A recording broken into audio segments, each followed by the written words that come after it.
Hello and welcome to the latest episode of Weekend Winners in association with Bet Victor. And this week, a very special show. It is our Royal Ascot 2023 preview show. Now, we've already looked at plenty of the Group 1 races on offer during the week, but we still have plenty of tips and insights to offer you on this week's show all the same. And I'm delighted to say that I'm being joined by my usual duo of Declan Ricks and Sam Boswell. Sam, just back from Gibraltar, ready for Ascot? Yeah.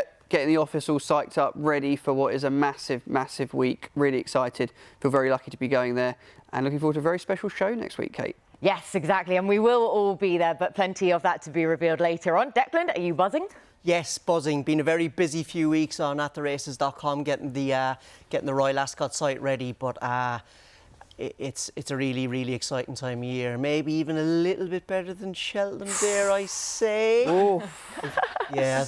He started the controversy. People have turned off already, haven't they? But no, it's an absolutely superb week, and you know, if the weather keeps staying like it is, it'll be an even better week. So really looking forward to it. Exactly, yeah. We'll hopefully see you sweating in the top hat then during the week at some point if the weather continues. But we will get into the action in due course. But a reminder to please do gamble responsibly as ever, that our tips are not guaranteed to win, but we will still do our best to point you in the right direction anyway. And also do remember to like and subscribe to the At The Races YouTube channel so you never miss an episode. Now, we're going to be going through our best bets for each of the 5 days of Royal Ascot. So we're going to start, evidently, with day one. Declan, would you like to kick us off with your best bet on the Tuesday? Yes, the best bet, obviously, outside of the races we've covered, I would maybe put Highfield Princess in there, but I'm going to go for a different race in the St James's Palace Stakes. I'm going to go for a good old friend of mine, old Caldine again.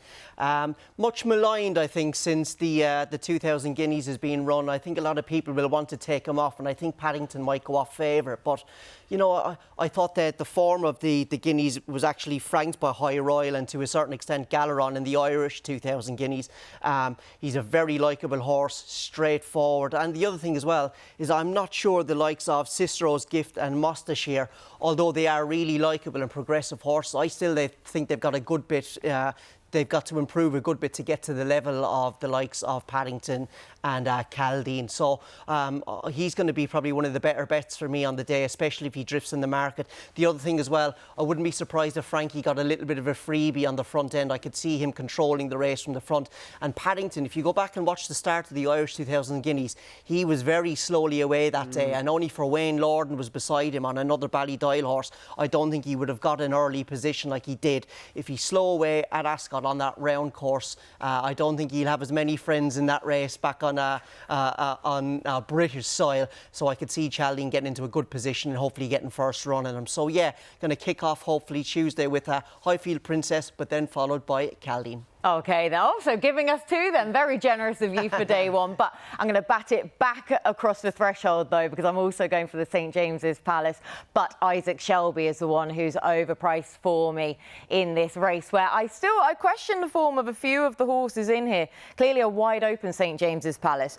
Now, of course, he'll be sporting the new ownership silks of Wathnam Racing. But unfortunately for Sean Levy, without him on board, new owners have snapped up a champion jockey, William Buick.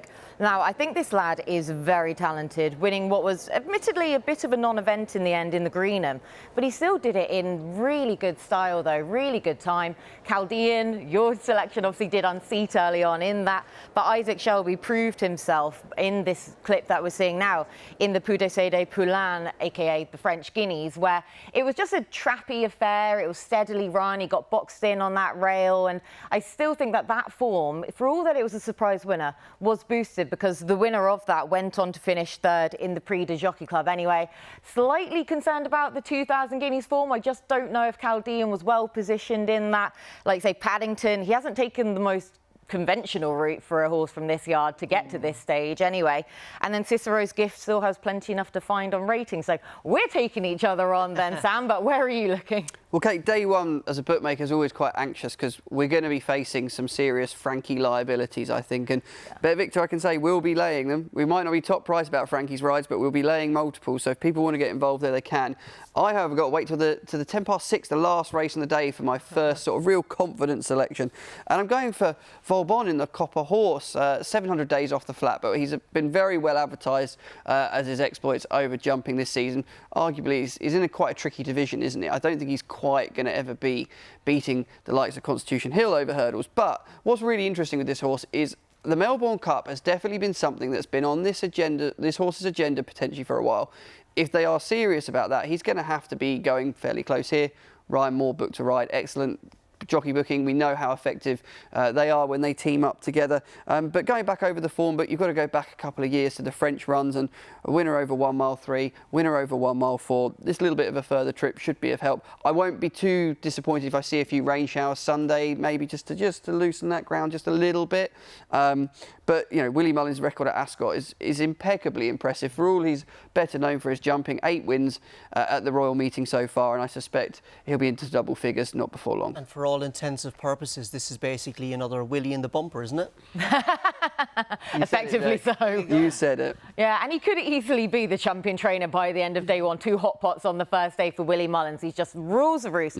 So, to round up our selections, Declan. It's going to be Caldine for me in the St James's Palace Stakes. Oh, and I'm also going St James's Palace Stakes, but with Isaac Shelby and Sam. Vauban 7-4. I know he's short, but I think he's a good thing. Perfect. Right, they are our best bets then for day one. Do let us know your own selections for day one and your best bets in the comments section below. Now we're going to move on to day two. Funny how this timeline works, isn't it? But the day is headlined, though, by the Prince of Wales's stakes, but there are plenty of good supporting races all the same. So, Sam, what is the best bet for day two? Yeah, I thought day two looked really tricky, actually. I must say I was struggling a little bit. But the Duke of Cambridge for me is a race. I remember having Amazing Maria at a massive price. So we've got a bit of a soft spot for that race. Unfortunately, this year there was nothing I liked at a big price. And I actually came down on the side of Joseph O'Brien's favourite. And I know Declan, I don't want to give too much away, is very keen as well. So I'll try and keep a bit of the argument for him. I just felt the reappearance was very impressive. That was his first start for Joseph. And she just looks like a horse that's going to improve again, I think. Good to firm ground's not going to be an issue either, and I just felt like I looked through the race and there was nothing I wanted to take her on with, which kind of then made her actually a bit of a value play, even though she's at the front of the betting, and I think she'll go close. OK, then so Jumbly then with Duke of Cambridge. Declan, you are in agreement, I get the feeling. Yes, I'm with Jumbly as well. Now, kind of highly debatable, I think, would be fair to say, whether she should be favoured and maybe a shorter. She's, I think, a little bit like Caldine, we might get bigger on the day. She was formerly trained by Harry and Roger Charlton last season, but was sold by the owners and the Rothschilds and was picked up for 1.25 million guineas by Doreen Tabor, sent to Joseph O'Brien. And like Sam said, I loved her comeback in the Lanwaddy Stakes. To me, it looked like a real target ride. It looked, to be fair, she is a keen goer. She needs holding up and needs kind of cover and getting settling. So, you know, she does run like that. But it looked to me like it was a real target ride, like they were setting her up for this race. Joseph O'Brien said pre-race and on a stable tour and at theraces.com that she wouldn't have been anywhere near ready for that. And despite that, I thought it was a career best effort from her, to be honest. I think the other thing Sam mentioned was the ground as well. I think the faster the ground, the better her chance. One, because I don't think she'll be the strongest of stayers over a mile, because she can race a little bit gassy. And two, I think really fast ground probably is going to inhibit Laurel as well.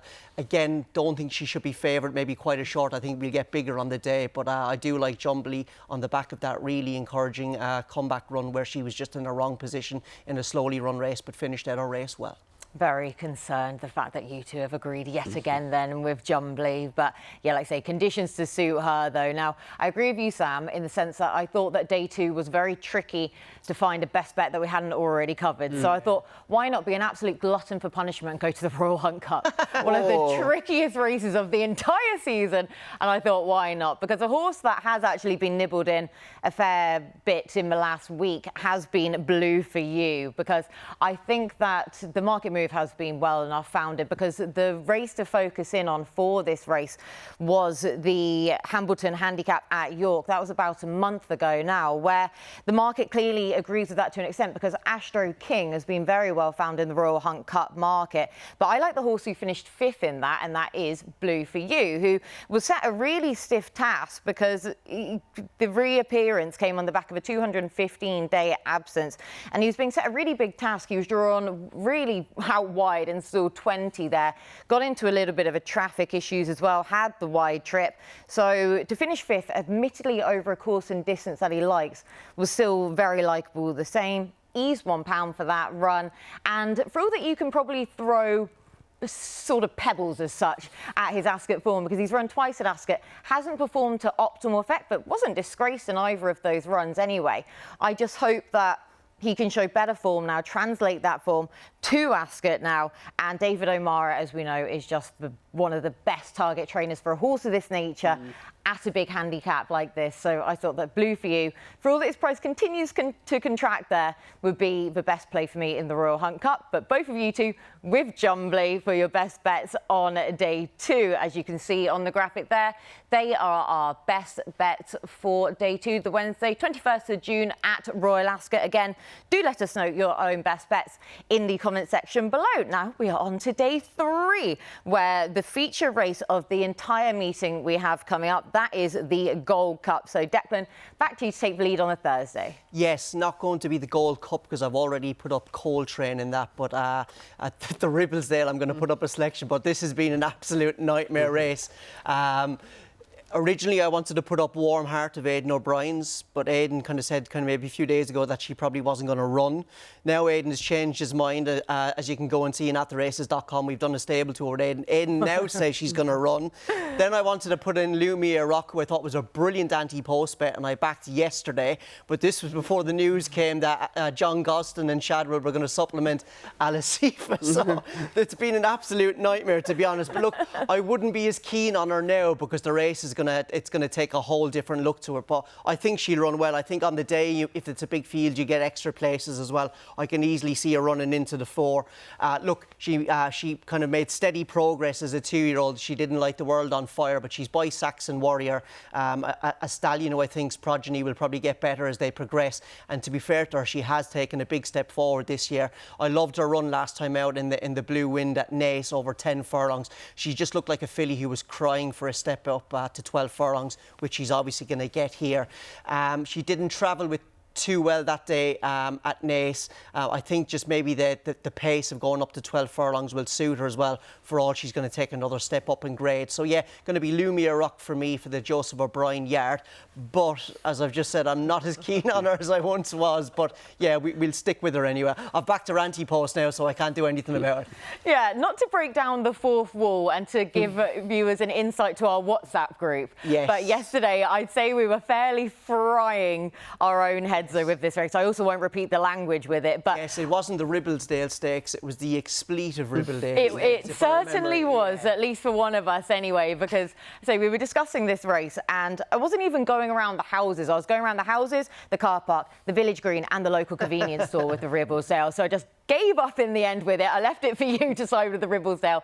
Then we had a last-minute curveball with the race anyway. So Sam and I think sensibly so, have left that to one side, gone for the Norfolk. I've gone for American Rascal, though, who I've got to fly the American flag nowadays, haven't I? And he's less blue blood, more red, white and blue blood, really, isn't he, this horse? Son of Lady Aurelia, the first son of Lady Aurelia, being by Curlin.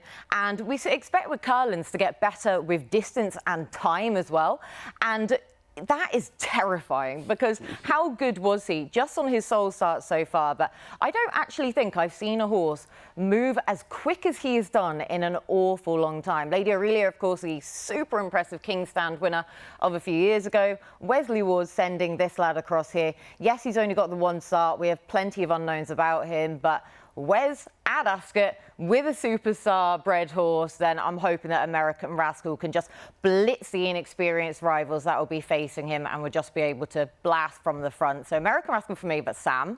I've got to take you on here, Kate. let's have it. Listen, these are really exciting races, aren't they, these 2-year-old races? And for me, I thought Elite Status for Carl Burke was one of the best horses I'd seen this season in terms of a really explosive, dynamic performance, which is what we got delivered in the National Stakes at Sandown. I just really, really do like this horse. And obviously, Carl had the runner-up as well. He was incredibly complimentary about the horse. He's been, I would say, fairly bullish in terms of his comments in recent days about, preparation for the race has gone really well. I just have a nagging feeling about Wes Ward horses that they don't seem to be quite back in the day, I think he used to turn up and I would have been pretty intimidated to take him on. I'm not scared to do that now, Kate, I'm afraid to say. For all I respect your opinion and judgment, I think this is a serious weapon. I really, really do. And obviously, Carl's got a track record of being able to produce young horses to win on the big day, especially at the likes of Royal Ascot. I really am encouraged to see. And I think at around 6-4, I'm quite happy to be a backer. It's great. It's going to be a great lineup, though, isn't it, in the Norfolk, all the same. And the way that Carl Buck's 2-year-olds have been going, the 1-2 in the race. You guys, I have to say, are very brave this week, taking on big field handicaps and 2-year-old races without the draw. It's better than the Ribblesdale, is all I'm saying. Absolutely.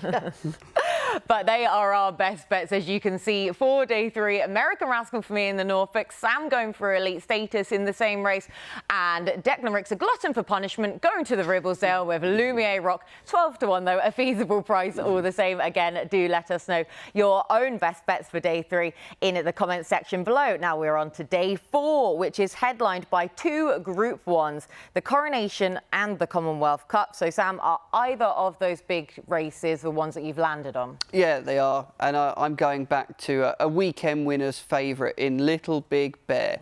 Last time we saw this horse, I think it's the only horse we've ever all napped, and it won. We got a 100% record. This horse is...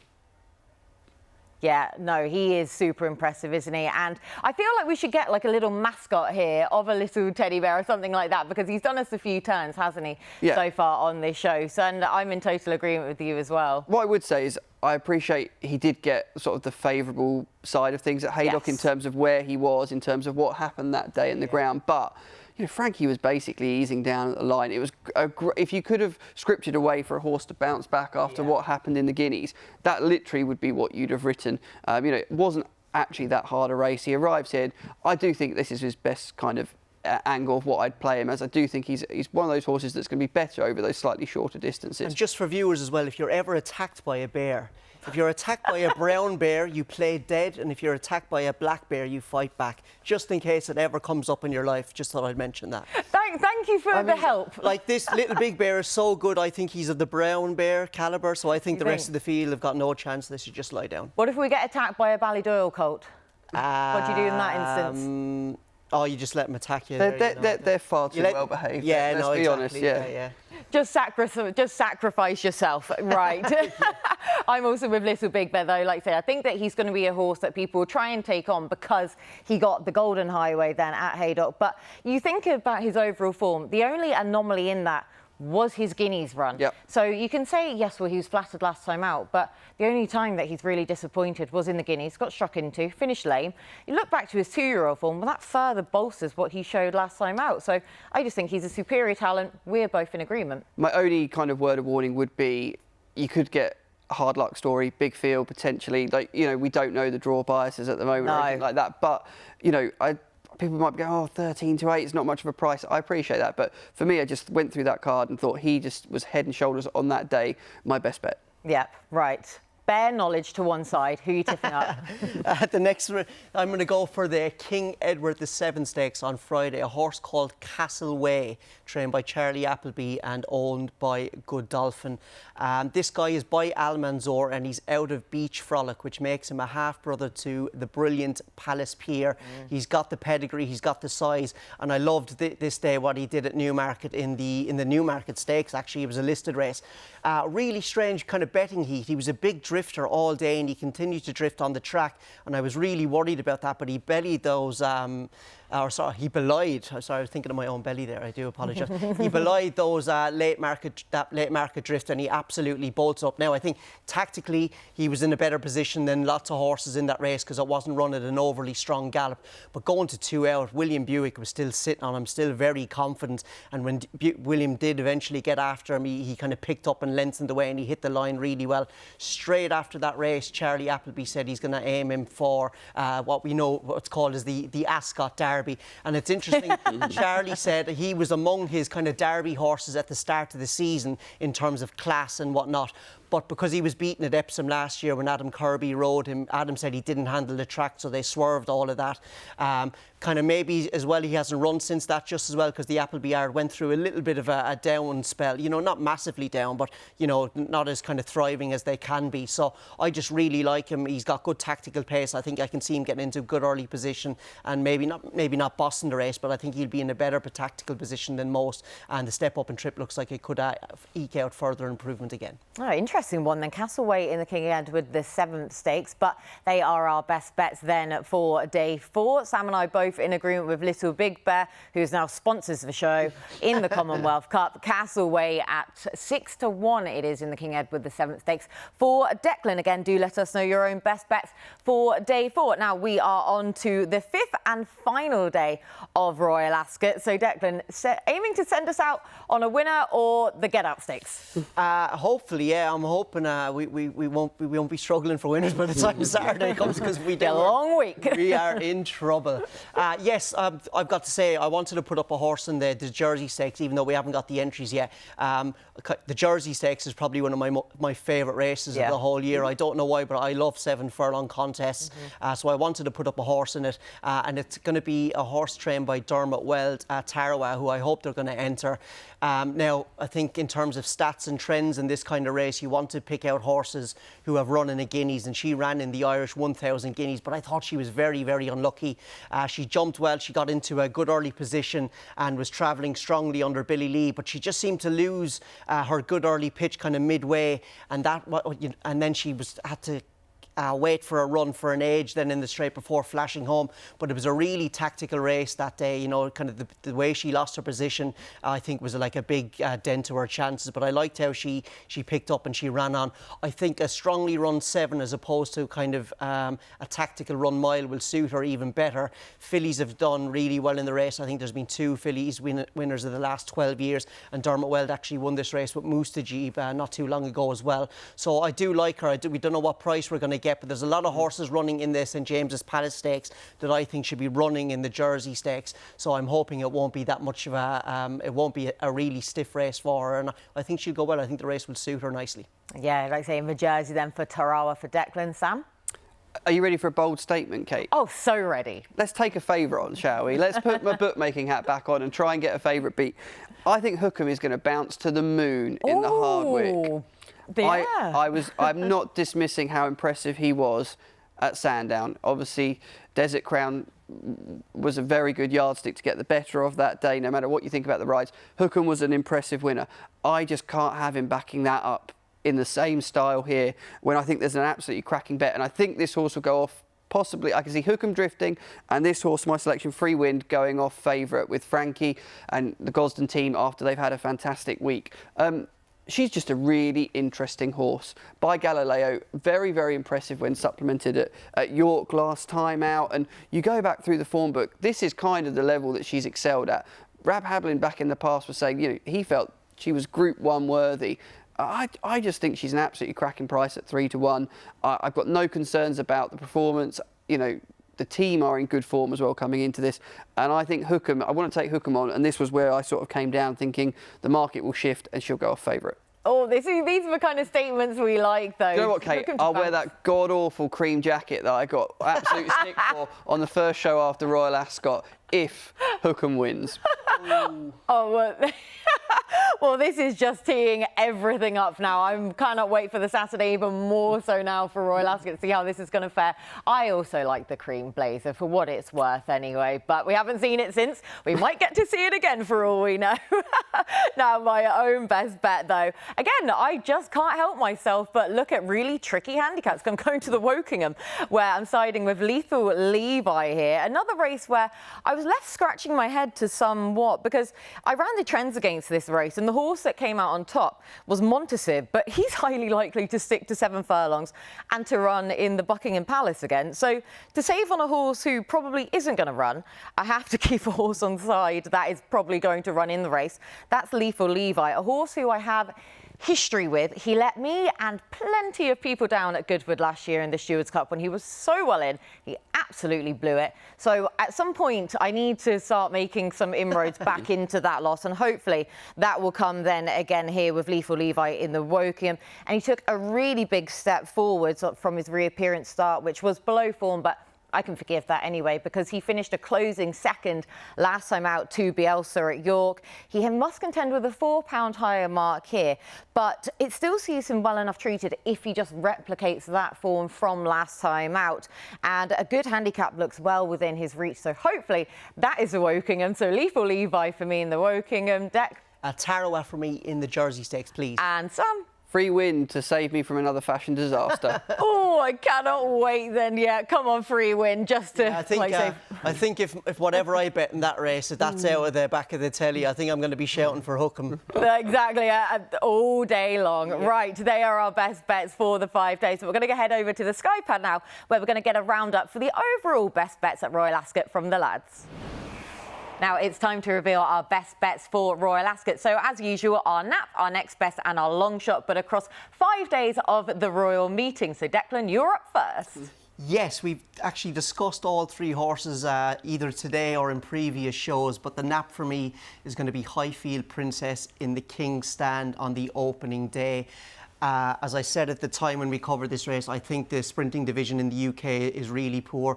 I respect the Aussie horses coming up, but she's just such a likeable, consistent and straightforward filly. Has got straight track form here at Ascot and winning Royal Ascot form in the book as well. So I do hope Highfield Princess gets us off to a flyer on Tuesday. The next best is going to be Castleway in the King Edward VII on Friday. I'm hoping I'll have backed a winner by then, but I really like this lad, by Al Manzour out of Beach Frolic, which makes him a half-brother to the brilliant Palace Pier. He's got the pedigree, he's got the physique, and I loved his comeback run in the listed Newmarket Stakes at the start of the season, where he just looked like a horse in rude health despite a pretty steep market drift on the day. And the long shot, I wish I could change this. I've had an absolute nightmare. The Ribblesdale hasn't been kind to us. I originally wanted to put up Warm Heart. That's when Al Alasifa wasn't running. She's now running. Warm Heart is running as well. So whether or not this is going to be the best long shot, it's debatable. But look, she didn't she didn't impress too much in her juvenile campaign, but she's a filly by Saxon Warrior and she's taken a big step forward this season. Loved her run in the Blue Wind Stakes, where she looked like she was crying out for a step up to 12 furlongs. So yeah, Lumia Rock's going to be the long shot, but I do wish I could change that. What a way to double down. Lumia Rock in the Ribblesdale as Declan's long shot. At least she's the long shot, not the nap anyway. So you take what you can get at this stage, can't you? Sam, your own best bets. Right, let's kick off in the Prince of Wales. My Prospero, I'm not going to desert this horse now. If you've been watching the earlier episodes, did put him up at, I think, about 8-1. Now 7-2. We've got the dead 8 in the race as well. Obviously, no Desert Crown, which will help his chances. I know he's got to turn the tables on Baybridge and Adair, who, you know, but the defeat on Champions Day was such a narrow margin. The step back up in trip is going to suit and ticks a lot of boxes. 7-2, I'm prepared to go in again. My next best, I think Declan's going to be a little bit unfortunately wrong in the King's Stand, because I really like Dramatised, the younger horse there. I think her profile's fantastic for this kind of race, and I think she could do some serious damage at around 5-1. And my long shot, I'm going to go to the Gold Cup. It's a tricky renewal this year. I don't think it's as obvious as just pointing at Coltrane. And John Gosden's got Courage Amour in here, who's a really unexposed horse. Just the one run on turf so far this season, that was at Goodwood, where the horse was very, very impressive off a slow pace. Goes up in trip massively. By Frankel, should be really interesting to see how he goes. Around 10-1, I think he could shorten if Frankie gets on board, so I'll be taking that each way yet again. Even though you've invented a whole new name for the horse, Courage Mon Ami. Thank you very much, Courage Amour. I like that. You've got love on the brain, Sam. Something like that, yes. We will take that all day long. Yeah, there's a French lesson for us anyway. But Courage Mon Ami then as your long shot for your best 3 bets. Now, my own best 3 bets, my nap is actually going to be Coltrane in the aforementioned Gold Cup on the Thursday. Has to be the best stayer around. And as I say, I've already mentioned this horse on a previous show for this race, but going in with him again, he won the Ascot Stakes last season before just continuing to improve with each and every start. Such a typical Andrew Balding horse in that way. And his reappearance run in the Group 3 Sagaro Stakes, very impressive. Looks as though he's progressed from a 5 to a 6-year-old. Stamina cannot be questioned, unlike a few of the runners in there. And his class can be confirmed as well. Next best, agree with Sam, My Prospero in the Prince of Wales Stakes on the Wednesday. Another horse I've tipped up previously, who I wanted to see him back over 10 furlongs following his solid, if not outpaced and staying on 4th in the Lockinge. Big scopy horse, should really work up into being a better 4-year-old anyway. And as Sam said, not much to separate him, Baybridge and Adea in the Champions Stakes last season. So My Prospero and my long shot, another horse I've previously mentioned, Twilight Gleaming in the King's Stand on the Tuesday, where, well, I mean, she's actually drifted from when I first tipped her up, I think, so clearly people agreed with me on that one. But I'm hoping for another Wesley Ward winner here. Already has Ascot form to her name as a 2-year-old when she finished second in the Queen Mary, before going on to win the Breeders' Cup Juvenile Turf that season. She showed plenty on a reappearance. That was in the Listed Giants Causeway Stakes, a race won previously by Lady Aurelia before going on to win the King's Stand, and Campanelli before finishing 3rd in the Platinum Jubilee. So Wesley Ward has used it to optimal effect with his best Ascot mares and fillies. So they are my own best bets. And that is everything from us on a very special Royal Ascot preview show. But we have another very special show lined up for you next week, because I'm delighted to say we will be filming weekend winners from Ascot itself. So we'll be donning our finery for that show. A big thank you to Declan and to Sam for all of their hard work. As per usual, best of luck with your bets this week, lads, and best of luck with your own best bets at home. Do get in touch with us to let us know what you're siding with at Royal Ascot this week. And do remember that you can watch all of Royal Ascot's coverage live on Sky Sports Racing.